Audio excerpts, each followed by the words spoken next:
Bismillahirrahmanirrahim. Alhamdulillahi rabbil alamin. Wassalatu wassalamu ala ashrafil anbiya'i wal mursalin Sayyidina Muhammadin wa ala alihi wa sahbihi ajma'in. Allahumma inna nastahdika li arsyadi amrina wa zidna ilman yanfa'una. Hadis ke-13.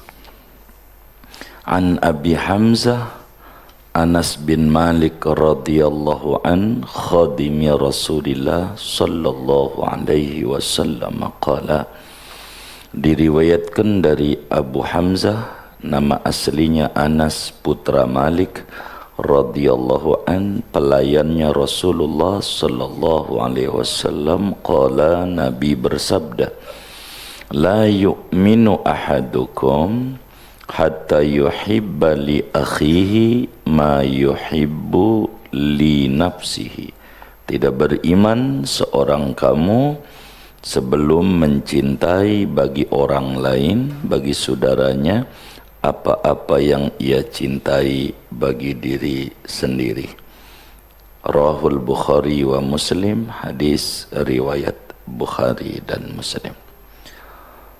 Saudara sekalian, kajian kita pertemuan ini membedah satu hadis yang ada dalam Sahih Bukhari, juga ada dalam Sahih Muslim, termasuk juga dalam Sunan Tirmidzi, meriwayatkan At-Tirmidzi, Ibnu Majah dalam sunannya, An-Nasa'i juga dalam sunannya. Hadisnya dari Sayyidina Anas bin Malik radhiyallahu an, pelayan Nabi kita Muhammad sallallahu alaihi wasallam.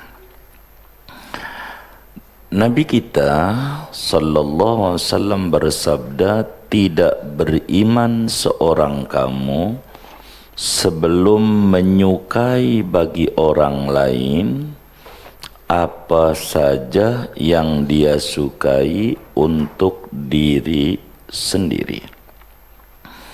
Hadis ini ulama berkomentar, andailah Habibuna Muhammad sallallahu alaihi wasallam tidak ada hadis lain yang disampaikan kepada umat kecuali hanya hadis ini saja, lalu diamalkan oleh umat ini hadis, sungguh sudah cukup memadai membuat seorang umat hidup penuh kebahagiaan, kedamaian, ketenangan dan ketentraman bila ini hadis diamalin oleh kita.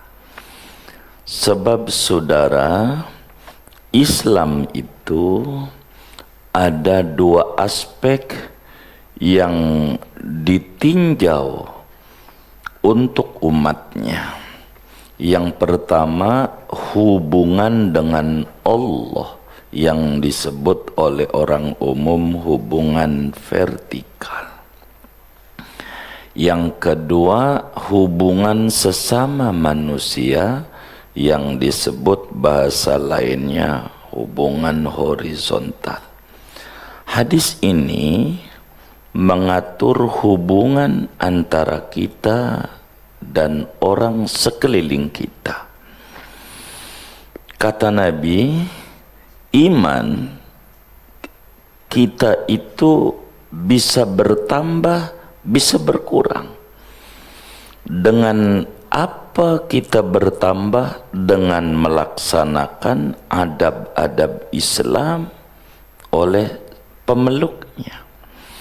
Di antaranya, iman kita bisa sempurna bila mana kita menyukai orang lain, urusan agama, urusan apa aja yang dibolehkan oleh agama, seperti apa yang kita sukai pada diri kita. Maknanya, seorang anak manusia lahir di alam dunia, saudara, sebelum melakukan tindakan, pikirin dulu. Bahasa kasarnya, kalau gue dicubit kira-kira sakit enggak ya gue? Begitu. Lalu kemudian dia dicubit, oh sakit. Berarti saya jangan nyubit sama orang lain. Kalau gua diperlakukan begini, bagaimana ya? Begitu.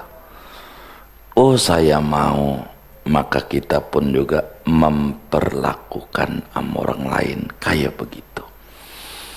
Ini Nabi ngajarin kita hidup seorang muslim pribadi yang menyenangkan.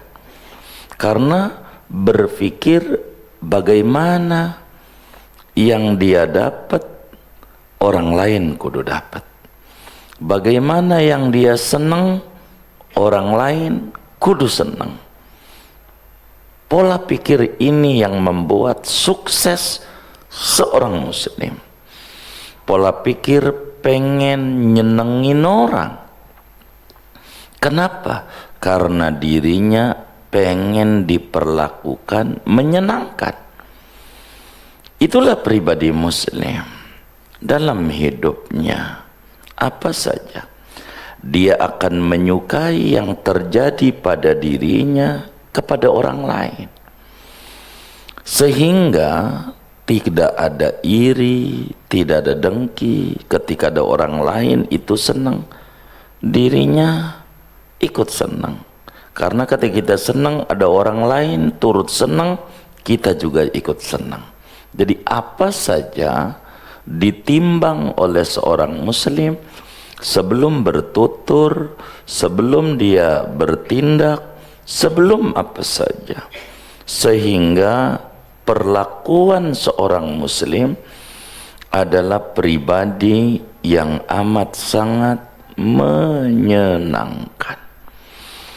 Karena itu, siapa manusia terbaik?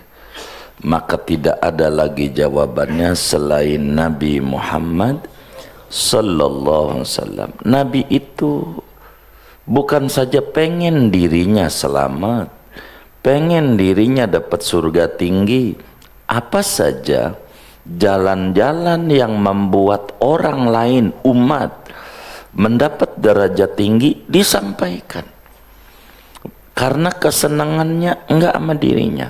Maka pola pikir Nabi, ummati, ummati, ummati. Kenapa? Karena Nabi menyatakan seorang kamu tidak beriman sebelum menyukai untuk orang lain, umatnya, seperti apa yang disukai pada dirinya. Maka muslim itu selalu berupaya sebagai pengikutnya Nabi Muhammad sallallahu alaihi wasallam, mahabbatul khair, mencintai yang baik-baik, yang nyenengin. Ini aturan dari agama. Mohon maaf kalau kita bos, karyawan kita rajin, suruh masuk jam, biasanya masuk jam berapa ya? 8, tengah 8 udah nongkrong di depan kantornya, maka kita bos seneng begitu. Maka kita pun juga begitu, memperlakukan orang. Apa saja yang membuat kita seneng, perlakukan orang lain kayak begitu dulu. Tanam cintai yang baik-baik bagi orang lain, supaya kita imannya menuju sempurna adanya, menuju sempurna. Bukan maknanya hadis ini kita punya motor atuh buat kita pakai kerja, sian temen kita jalan kaki, gua kasih aja sama dia biar kita jalan kaki. Itu bukan itu maknanya di sini. Bukan. Makna hadis ini bukan maknanya kita berikan kepada orang lain yang kita punya dengan kita sengsara. Bukan.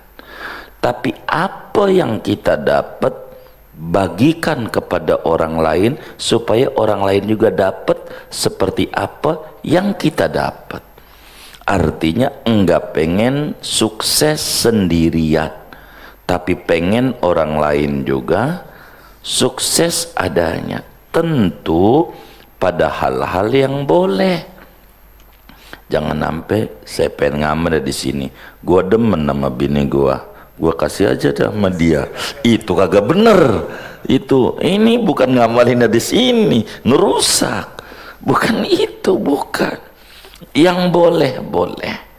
Begitu tuh. Apa saja, maka kita kerjakan buat orang lain. Kita pengen diperlakukan oleh istri kita enak, perlakukan istri kita yang enak, yang apa, begitu. Jadi jangan egois. Muslim itu harus mengerti, sadar bahwa dirinya makhluk sosial, bukan seuntung tapi sosial. Oleh karena makhluk sosial, maka dia ada interaksi sama orang lain. Nggak ada orang yang bisa hidup mandiri sendiri doang, bohong. Gue bisa sendiri, bohong. Itu namanya egois.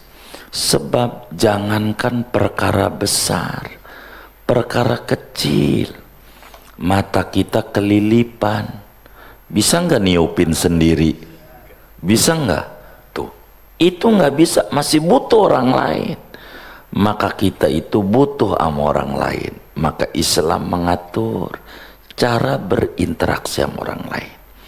Kalau kita muslim, ketemu teman kita non muslim, itu ada cinta kasih kita sama dia. Ya Allah, jadi muslim enak, kelak dia masuk surga dengan beriman kepada Nabi Muhammad. Saya pengen deh dia dapat hidayah, pengen dia dapat hidayah. Tuh begitu. Bukan mampus tuh orang, bukan, tapi selalu berkeinginan yang dia dapat dari Allah, orang lain juga agar dapat. Itulah muslim, menunjukkan imanuhu kamil, imannya sempurna sekali imannya. Sebab tujuan Islam agar supaya anak manusia itu hidup di alam dunia saling cinta kasih, saling menyayangi, empati, peduli kepada orang lain. Dari ini akan muncul pribadi yang peduli. Dari pribadi yang peduli akan muncul masyarakat yang peduli. Ketika masyarakat sudah memiliki kepedulian, maka akan muncul satu bangsa yang peduli. Bila itu bangsa yang peduli menyebabkan idza jaa nasrullahi wal fath wa ra'aitan nas yadkhuluna fi dinillahi afwaja. Orang berbondong-bondong masuk Islam. Kenapa? Karena perilaku para sahabat dapat pendidikan dari Sayyiduna Muhammad sallallahu alaihi wasallam, perilaku yang memiliki kepedulian sosial yang tinggi. Dan ini yang menyebabkan Islam menarik. Bila Islam mundur di akhir zaman, pastikan umatnya sudah tidak mengamalkan hadis ini. Sebab kita harus memiliki kepedulian kepada orang lain. Kita harus memiliki kepedulian sosial. Kita harus menyukai yang baik-baik. Kayak kita ngaji, sama yang belum ngaji enggak menghina. Ketika dia nanya, bang gua mau nanya, makanya ngaji begitu. Ini ada tuh yang kayak begitu tuh, kayaknya ngaji juga orangnya ini. Enggak boleh. Kalau orang enggak ngaji, kita doain ya Rabb, moga-moga dia ngaji. Imam Ahmad radhiyallahu ta'ala an, murid Imam Syafi'i, hafal hadis 1 juta hadis, sanad maupun matannya. Makamnya di Irak. Imam Ahmad satu hari diadukan ada satu rumah yang dipakai untuk berpesta miras, dugem, senang-senang. Imam Ahmad itu ada rumah yang di ujung, itu orang pada senang-senang, mabuk-mabuk begitu. Maka Imam Ahmad mendengar itu, yang benar-benar, ayo dong doain dia, kalau bahasa kita obrak-abrik dia, sweeping dia. Maka Imam Ahmad datang di tempat itu. Lalu Imam Ahmad ngelihat orang pada senang-senang joget-joget. Imam Ahmad ngangkat tangan, ya Allah, sebagaimana kau senangkan mereka ini di dunia, ya Rob, senangkan mereka di akhirat. Amin. Pulang Imam Ahmad. Orang dipikir mau bawa ngobrak-ngabrik, kagak begitu. Sampai orang nanya, bagaimana mungkin dia senang di akhirat, orang dia mabok. Jangan dimatiin dulu sebelum dia bertaubat, begitu. Sebab enaknya jadi muslim yang baik dia belum dapetin, maka kita doain biar dia dapat seperti apa yang kami dapatkan, begitu. Inilah la yu'minu ahadukum hatta yuhibba li akhihi ma yuhibbu li nafsi. Seorang kamu tidak beriman sebelum mencintai, menyukai terhadap orang lain yang baik-baik apa yang dia sukai pada dirinya. Ketika dia dapat kenikmatan dari sholat malamnya, ajak orang lain biar sholat malam. Ketika dia dapat kenikmatan dari duhanya, ajak orang lain untuk duha. Ketika dia dapat kenikmatan dari baca Qur'annya, ajak orang lain untuk baca Qur'an. Ketika dia dapat kenikmatan dari Allah, dari sholawatnya, ajak orang lain baca sholawat. Supaya apa? Supaya kesenangan bukan diri doang, supaya merata kesenangan. Dan hidup seperti ini adalah hidup Islami. Dan ini yang diajarkan oleh Sayyiduna Muhammad sallallahu alaihi wasallam. Jangan satu naungan kantor, pola pikirnya berbeda-beda, tidak ada kepedulian, masing-masing kerja masing-masing, tidak ada tenggang rasa, perhatian, yang bisa ngajarin yang belum bisa, senior nggak mau ngajarin junior, lu cari sendiri. Padahal kita juga dulu dibimbing juga sih begitu. Nah ini nih apa saja dalam hidup kita kerjakan sesuatu yang menyenangkan. Dan inilah indahnya ajaran yang dibawa oleh Sayyiduna Muhammad sallallahu alaihi wa alihi wasallam. Kita pernah mendengar ada orang pezina jadi masuk surga cuman gara-gara ngasih makan anjing. Kenapa? Menyukai bukan saja orang, sampai binatang. Nggak boleh ada kelaparan, karena dirinya kalau lapar juga nggak enak, maka dia bantu. Itu mendatangkan kasih sayang besar dari Allah subhanahu wa ta'ala. Maka kepedulian ini adalah hal yang sangat penting. Kenapa? Orang yang baca rotib haddad itu akan tinggi derajatnya karena di sana banyak kepedulian sama orang lain. Wiridannya diantaranya aslahallah umurul muslimin. Ya Allah, perbaiki urusan orang mukmin. Muslim tuh sarafallah syarrul mu'din, hindarkan mereka dari kejahatan orang-orang yang nyakitin, sianan. Itu namanya kepedulian kepada orang lain, dan itu menambah keimanan yang tinggi. Begitu, keimanan yang tinggi. Belum dia baca Fatihah, Al-Fatihah bi anal yahfadul hujjaj.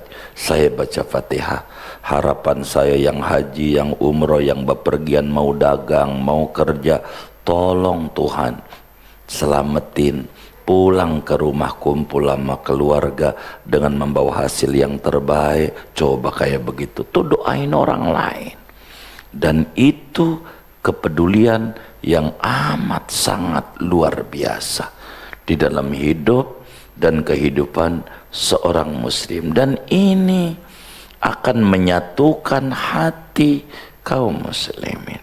Peduli, begitu peduli kita kepada orang lain, begitu sekat harus dibuang. Kayak Iran sama Amerika, nah Iran apaan? Si A, lu daripada Amerika yang kafir, ya kan? Begitu, doalah biar selamat.